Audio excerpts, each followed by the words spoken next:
Good afternoon to everyone. My name is Amdarshan.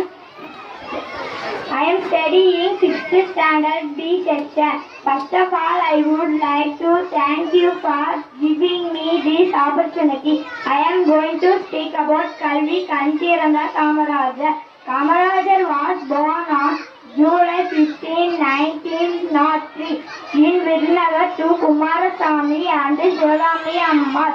He was one of the great leaders of and one of the chief minister of Tamil Nadu.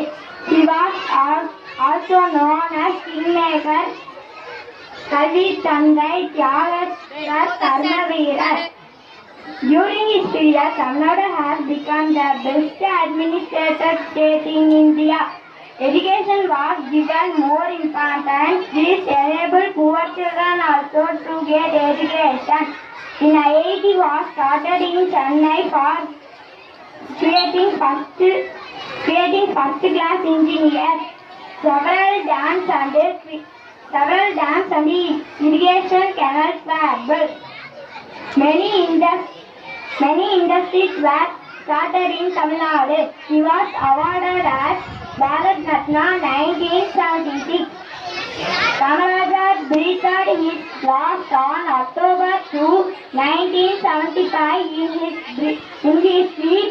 He was 72 years of age. Thank you.